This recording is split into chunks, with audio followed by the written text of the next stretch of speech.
the book of Acts this morning, the 26th chapter, and I'm going to read the first two verses of that 26th chapter and request that in your reading, if you read from the 23rd to the 27th verses of the preceding chapter, just for your own devotional reading.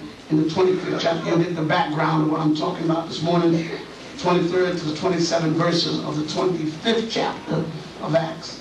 And then I'm going to read the first two verses of the 26th chapter of Acts. But the background to what we're talking about is in the 25th chapter.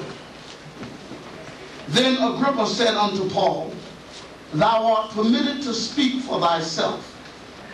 Then Paul stretched forth the hand and answered for himself.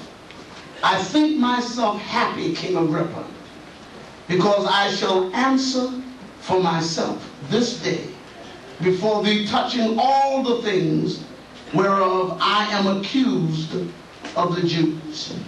I want to quickly just paraphrase that, let you know what's actually going on. King Agrippa finally said to Paul here, Paul, I'm going to let you speak for yourself in this situation. And Paul said, I'm happy that you've given me that privilege, that I might answer those who have accused me. I may answer for myself. I want to talk about a trial testimony this morning.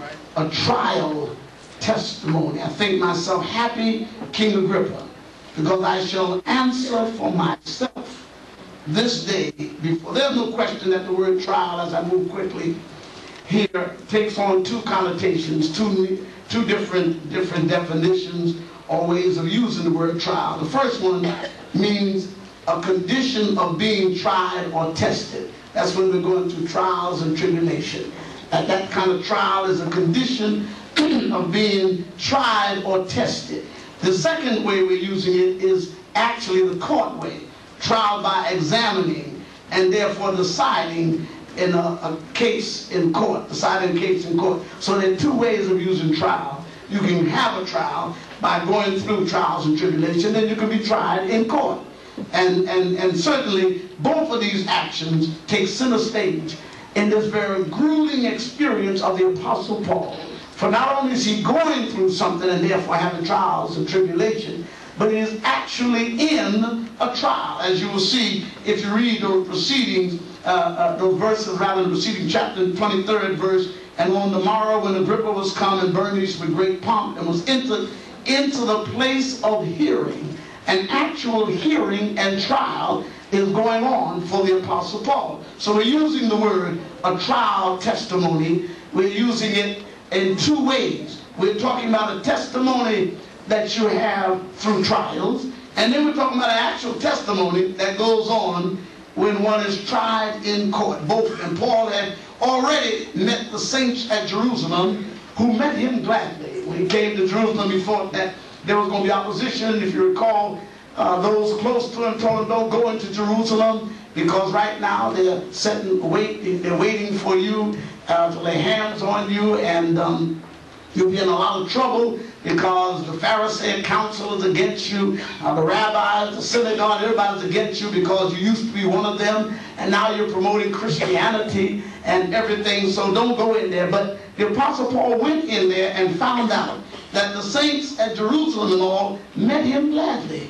What he thought was going to happen did not happen. They met him gladly. And he had been scrutinized and in the temple, and those who were ignorant of his conversion, the fact that the Lord had met him, laid hands on him. Anyway, when they did see him come after he had met the saints at Jerusalem, and they gladly received him, when he made his way to the temple, there were those who were ignorant of his conversion and didn't know that he was promoting Christianity. They laid hands on him and took him to the chief captain. And after addressing what he calls the mob at Jerusalem, the Jerusalem mob, the large crowd was there, still he had to go before the council. He thought it was all over. They wouldn't have to bother him anymore. But still he had to go before the council. They pressed to bring the Apostle Paul before the council, and they had ridiculous charges of things. But the main charge they had, the thing they were afraid of,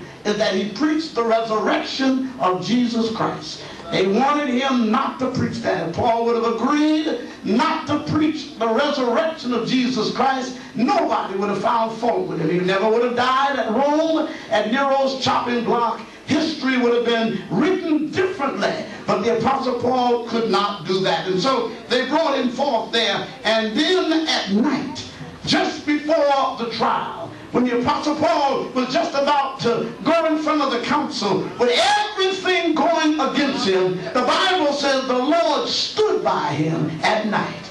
And when the Lord stood by night at him, he said, Paul, just as you've been a witness and testified for me all over throughout in Jerusalem and the Gentile area, you will also have to testify at Rome. Letting Paul know that this is not going to end here at Jerusalem. If everything would have ended in Jerusalem, Paul would have never had to go to Rome. He would have never been tried by Nero. He would have never died at Nero's chopping block. But God had already visited him. That's what I like about the Lord. He won't let anything slip up on you.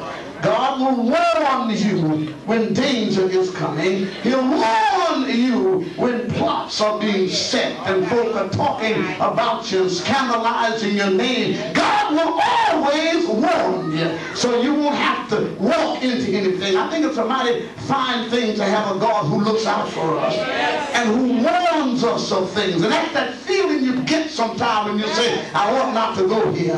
I ought not to do this. I shouldn't be a part of this. That's God warning you. And brothers and sisters, it's dangerous to bypass God's warning.